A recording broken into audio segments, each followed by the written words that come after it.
Hello दोस्तों, तो देवभूमि ज्ञान दर्शन में आपका बहुत बहुत स्वागत है। तो आज हम देखेंगे आपके कुछ प्रश्नों को। तो चलिए फिर स्टार्ट करते हैं। तो जो हमारा पहला प्रश्न है वह है, निम्नलिखित में से किस राज्य में गहीरमाथा समुद्री अभयारण्य नामक एक आपका समुद्री अभयारण्य स्थित है। तो देखो इसमें जो हमारा सही आंसर होगा ना, गहीरमाथा जो आपका समुद्री अभयारण्य है वह स्थित है आपका उड़ीसा में। ऑप्शन नंबर दूसरा इसमें हमारा बिल्कुल ही सही हो जाएगा। ठीक है, और उड़ीसा में और क्या क्या है भैया, सिमलीपाल है आपका। ठीक है, सिमलीपाल वन्यजीव अभयारण्य है, भितरकनिका अभयारण्य है, चिल्का झील है आपकी उड़ीसा में। ठीक है, बढ़ते हैं फिर आगे की ओर। फिर जो हमारा अगला प्रश्न है, मयूर द्वीप किस नदी पर स्थित है, आपसे पूछा गया है। तो देखो जो आपका मयूर द्वीप है ना, वह है ब्रह्मपुत्र पे। ऑप्शन नंबर 3 इसमें हमारा सही हो जाएगा, ब्रह्मपुत्र नदी। आप सभी को पता है इसी द्वीप पर ना आपका उमानंद मंदिर भी है, उमानंद मंदिर भी है। चलो अब बढ़ते हैं फिर आगे की ओर। अगला प्रश्न है, निम्न में से किस वर्ष बंगाल की दीवानी ईस्ट इंडिया कंपनी को हस्तांतरित की गई थी। तो आप सभी को पता है भैया, बक्सर का युद्ध होता है ना, बक्सर का युद्ध होता है। अंग्रेज जो है ना वो पराजित कर देते हैं शाह आलम द्वितीय को। ठीक है, तो फिर उन्हें क्या करना पड़ता है भैया, 1765 की बात होती है। 1765 इसमें हमारा सही आंसर होगा। 1765 में इलाहाबाद की आपकी संधि होती है, इलाहाबाद की संधि होती है, जिसके तहत क्या होता है ना, जो बंगाल है, बिहार, उड़ीसा, इसकी जो है दीवानी ईस्ट इंडिया कंपनी को भी यह देनी पड़ती है। ठीक है, अब बढ़े फिर आगे की ओर। तो फिर जो इसमें अगला प्रश्न है हमारा वह है, 1931 के गांधी इरविन समझौते का परिणाम क्या रहा।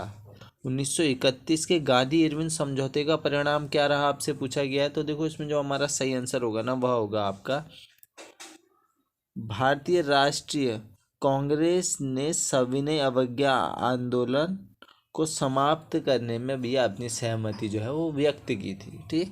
ठीक है, इसमें हमारा ऑप्शन नंबर दूसरा बिल्कुल ही सही हो जाएगा। बढ़ते हैं फिर आगे की ओर। फिर जो हमारा अगला प्रश्न है, भारतीय संविधान के निम्न में से किस अनुच्छेद में संपत्ति का अधिकार उल्लेखित है।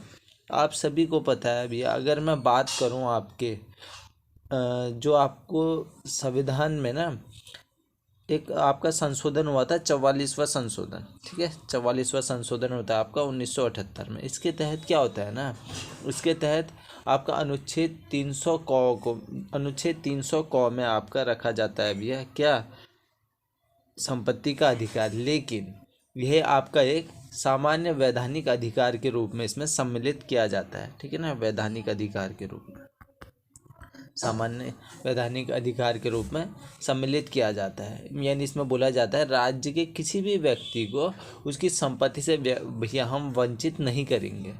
ठीक है ना, और ये पहले किस में था, पहले आपके मूल अधिकारों के अंतर्गत था। फिर आपका 44वां संविधान संशोधन होता है 1978 में। ठीक है, फिर अनुच्छेद 300 में एक सामान्य वैधानिक अधिकार के रूप में इसे सम्मिलित किया जाता है। तो इसमें हमारा अनुच्छेद 300 यानी 300 इसमें हमारा बिल्कुल ही सही हो जाएगा। ठीक है, चलो फिर अब बढ़ते हैं आगे की ओर। फिर जो हमारा अगला प्रश्न है वह है, जॉर्ज पंचम और क्वीन मैरी के स्वागत के लिए 1924 में किस स्मारक का निर्माण किया गया था, किस स्मारक का निर्माण किया गया था। तो वह किया गया था भैया गेटवे ऑफ इंडिया। ठीक है, गेटवे ऑफ इंडिया किधर है आपका, मुंबई में है। आप सभी को पता है मुंबई में स्थित है। और इसका जो आपका निर्माण शुरू होता है ना, इसका निर्माण शुरू होता है आपका 1913 में, इसका स्टार्ट हो जाता है। ठीक है ना, शिलान्यास कर देते हैं भैया। और पूरा कब होता है, पूरा होता है आपका 1924 में। अब आपके माइंड में आ रहा होगा, सर ये तो आपके जॉर्ज पंचम और क्वीन मैरी तो आपके 1911 में आए थे। हाँ, तो उस समय उन्हें ना उसका मॉडल दिखाया गया था बस। ठीक है, कि हाँ ऐसा ऐसा बनाया जाएगा, आप आए हैं उसके स्वागत में हम बना रहे हैं, इसमें टाइम लगेगा, आप इसका भैया एक खाली गत्ते का देख लो। ठीक है ना, डेमो देख लो आप, ऐसा बोला गया। अब बढ़ते हैं फिर आगे की ओर। भारत में हर साल शहीद दिवस कब मनाया जाता है, आपसे पूछा जा रहा है, भारत में हर साल शहीद दिवस कब मनाया जाता है।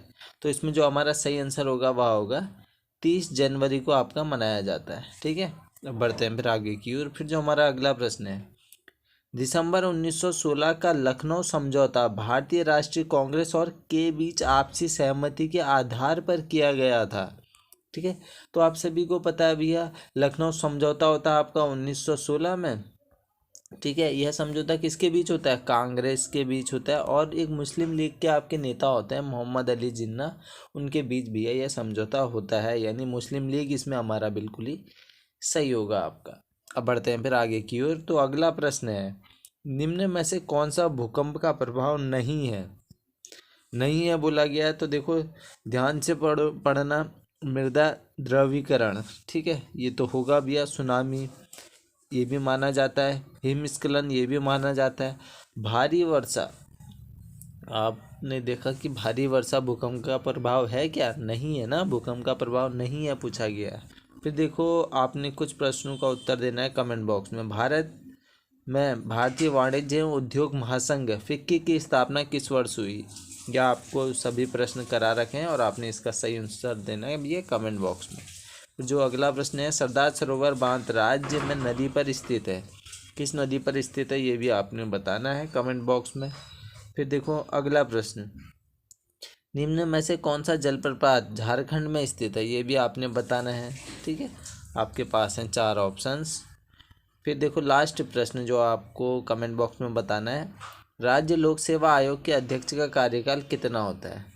ठीक है, तो ये आपने कमेंट बॉक्स में बताना है। आपके पास है 4 ऑप्शन। तो आशा करता हूँ इस वीडियो से आपको थोड़ा बहुत तो ज्ञान प्राप्त हुआ होगा। अगर थोड़ा भी ज्ञान प्राप्त हुआ है तो आप इस वीडियो को लाइक कर देना, शेयर कर देना और कमेंट कर देना। इसी आशा के साथ हम करते हैं वीडियो को यहीं पर समाप्त। चलिए, धन्यवाद।